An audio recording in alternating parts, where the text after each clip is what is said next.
Okay, folks, we're back. We are in somewhat of the warm. Unfortunately, there were no showers available, considering that every tap here was absolutely frozen. So Nick and I decided to get changed like any normal person, and we're currently both wearing 4 layers, 3 layers of socks. 2 pairs of boxers for me, some cargos, some gloves, and we're inside. Yeah, but it doesn't feel like we're inside. It feels Arctic in here. It's probably warmer than it is outside, and it's an absolute blizzard outside. I think the moment we arrived, it started snowing, and from then it's just got worse and worse and worse. And then when we got into the restaurant, it was there was some sort of a view, but now it's Just white. yeah, and Can't see anything. It's just white. And we've had a few straddlers who have come in a lot later than us and seem to be coping all right, so fair play to them. Like I said before, you know, all that stuff I was saying about the shorts and how badass we were. I think we might have died if we were in shorts in that blizzard. Nah. Well, to be fair, tomorrow morning I'll still be going down in shorts if the weather's good. Yeah, down in shorts, yeah, but hopefully the sun will be relatively shining at some point. But like all those big groups of like all those expedition groups, I don't know what they would have done. They must have like camped at the other base camp. There's no way they were risking it up here. Like, just to put it, give a description of where we are. Between here and the next base camp, there's nothing but snow on either side of you. And if for some unfortunate reason someone dislodged the snow, you would be dead instantly because it's a death trap. It's avalanche risk on both sides, people. So Another and really we got to go down positive it outlook. tomorrow morning. Tomorrow morning, which is actually my birthday. So what a way to celebrate one's 23rd birthday whilst being at risk of dying in an avalanche or being in the Himalayas in Nepal. I didn't think that would ever be the case, but then again, hopefully up early to see a beautiful sunrise if the sun ever decides to wake up. It'd be nice to see the 8,000 metre Annapurna as well. Which we haven't seen yet. We've come at a time of the year where summiting the mountain, which is double the altitude that we're at now, is probably somewhat impossible unless you're an absolute nut job. Yeah, or Dwayne Johnson. Yeah. Nut job. So yeah, I'm excited to make the descent. Nick's not a big fan of descending. Oh, it's just, what's the point? You get up the mountain, you've done what you've come to do. Where's the cable car down, you know? Although we did hear some good news that we could take a different route back tomorrow and we could end up at some hot springs, which would be very nice. Yeah. And well deserved as well. Hopefully hotter than this. So I think we will be doing that as opposed to the same route we took up. Yeah, very up and down. I was going to ask you what the most remarkable thing you saw on over the course of these last 4 days was. Probably the man just outside of Gandruk who looks like a I don't know, like kind of a tramp, but that's not a really nice word. More of a... He was very eccentric, wasn't he? Yeah, what's the word? Like someone spiritual, what do you call them? Spiritualist. I forgot the word. Shaman. Yeah. Like shaman. And he was like waving his arms about in a circular motion, like telling us to look at the mountains, kind of like...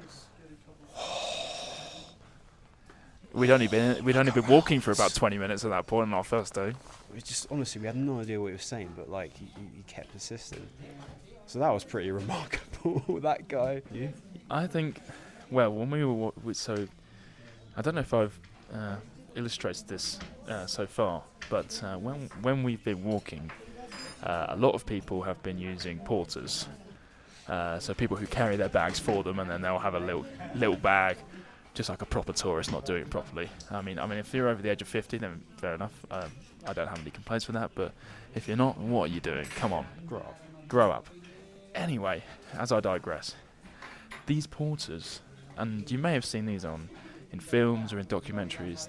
So they carry most of the time 2 big 50-litre bags at once, and the way they carry it is they have almost a headband that they put around their forehead and then tie to both of the bags, and so they're using the strength of their heads to carry the bags up the hill, and it is absolutely remarkable because they go at a constant pace, they hardly ever stop, and Even the mamacitas.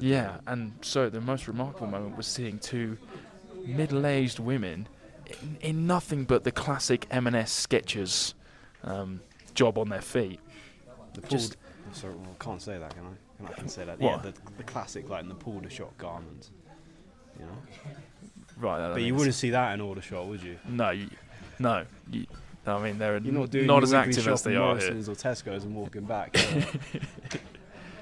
So they've got these bags like that, massive, carried on their back, all being held up by their heads, and so they're just holding on to this little tiny kind of ribbon-esque string with their hands, and then just ploughing up the mountain. Most of the time, not in snowshoes or in walking boots, just in whatever they fancy, really, and it's absolutely incredibly impressive to see. And then we were at one point where we overtook them, and then about 5 minutes later, Nick decided that was going to be the right time for him to top up his water from one of the streams, and then they overtook us again, and they told him he was getting his water from the wrong place. So not only are they powerful, strong, determined, but they're also kind and helpful. So very remarkable in that sense. And the porters themselves are very, very good people. The Nepalese people that we've met so far have been incredibly nice. So friendly. I have not met a single bad soul. And they leave you be. They don't kind of come up to you as much and haggle you and hassle you. They just let you be you, which is in this kind of environment incredibly important. Yeah, true say. I am looking forward to getting down from this mountain though tomorrow. Yeah. Why is that? It's just so cold. So we've already got 2 duvets each in the room, but the room is absolutely stone cold. Or we did ask for one that was close to the restaurant, and he said you can have room 2. Turns out room 2 is actually room 3 because they had a big room next to the restaurant for all the people who work here. So I don't think proximity towards heat is going to be a bonus. Yeah, we won't be getting it. No. So what we will be getting is a door front facing to a blizzard, and on the other side a window front facing to the avalanche prone mountainside of Annapurna. So if there is an avalanche, it will come smashing through our windows. I didn't think you'd mention. Did you mention that there was possibilities of avalanches here? I'm telling you now, aren't I? It's got dark now. It's getting there, it's isn't getting it? a dark shade of white outside. Yeah. Nick and I have just ordered some momos to share, a Nepalese delicacy, which is a dumpling style with stuffed vegetables inside as our starter, rewarding ourselves for our hard work, and hopefully they will warm us up, and then followed by, you guessed it, 2 dal bats, in hope that we get fed Gas machines. full to the brim. And if that is not the case, I am excited to see the look on Nick's face when he's not offered seconds. It's just like... And it happened yesterday when we were... You have to do it. Like, it's the law. It's the law of the mountain. It's an unwritten law. Yeah. And that's the only reason why we keep eating it. Not because it's healthy, because you get a fuck ton of it. Yeah. Well, it is healthy. It's very healthy. I'm saying not because it's healthy. That's not the reason why, even though it is healthy. Oh, the reason why they give... The reason why you want to have it Yeah. is for the portions. Yeah. And favourite stop where we stayed? To be fair, it was actually the first stop, Gandruk. It was really nice there. I had the fire below the table. It was a very nice building, traditional. it was the first Dalbat that was cooked up by Mamacita for the first time. The guy heard of Aldershot, so we spoke about Aldershot for about 10 seconds. He put some volleyball on and then some Premier League football. And that was the day that Fulham And we watched Fulham won. Who did we play? Man United? No. Brighton. 3-0 win against Brighton. What a victory for Marco Silva's black and white army. Just too good. But yeah, that was my favourite. Bambi was quite nice as well, but there wasn't any heat there. No. They said that the higher up the mountain you get, the less warmer it is, which is obvious. So then we asked, would there be like fires there? And they looked at me like, fires? Why would you want fires when you're 3,000 metres up in the mountains? Are you an idiot? It makes no sense. There are fires at the start of the trail, but there are no fires at the end of the trail. Why is it not the other way around? Just like, so an improvement for sure. That'll be my one review on Google. Yeah. Bring in the fire. So, a few pointers if you ever do decide to do the Annapurna Trail. There is really no need for a guide. Oh, yeah. Nick and I did this all self-guided, or should I say Nick-guided. You also shouldn't need to have a porter to carry your bags up unless you're physically challenged, like my sister, or or over the age of 50, much like my father, who is much past that landmark. Just don't pack that much. Pack only essential clothes. Make sure you pack some snacks that are gonna keep you going throughout and isn't gonna be a waste, like a tub of pineapple juice or a carton of pineapple juice, whatever you brought. That's done me wonders. It's useless, absolutely useless. No, you can get it's perfect. You can get your own water as you're going along. Grapes and some peanuts. Yeah, and this lasted me throughout. I've still got the peanuts to have for the descent. Oranges, Peanuts. Dairy Milk Oreo chocolate bar, Indian chocolate, nuts, pumpkin seeds, Ridiculous. pineapple juice, digestives, Oreos. I've got the whole lot. Yeah. And you've got grapes and peanuts.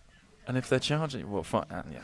Just stop being such a fatty bum bum and just stick to the stuff when we get here. It's perfectly good food. Yeah. always get Dalbat. That's always another good recommendation. And I think the final tip I would give is barter. Even though they have rules where they say you shouldn't really barter. I mean, matey boy across the fucking road from us was saying 800 for a room, 800 Nepalese rupees, which comes out to be a fiver. I mean, in the grand scheme of things, it's nothing. But it's the disrespect. And then we come to this place where we're staying now, and it's 250 Nepalese rupees each. £1.50. Absolute bargain. Absolute bargain. Shop around, even if you are knackered, shop around. Don't take the first number he gives you, because he's probably going to try and rip you off, no matter how nice these people are. And always probably try and approach a lodge that has a woman at the face of it, the front face of the that made no sense, whatever. Because women are much more trustworthy than men. And when you see Big Mamacita, you know she's going to be a good cook, and she's going to cook you a nice wholesome meal in the evenings. A lovely, larger-than-life lady, in other words. Yeah. So that's it from us, folks. Our somewhat review of our ascent up Annapurna, with some top quality details involved in there. We'll be back probably as we're making the descent down at some points, where it will probably be a lot easier to move, to talk, to interact with each other. That is if we don't die in an avalanche tomorrow morning. Just that final reminder that we could die in an avalanche. So we hope you've enjoyed this episode of the Grand Known Audio Show. One of our first in Nepal. I've still yet to really find a jingle. Hopefully that comes along the way. But for now, thanks very much for listening.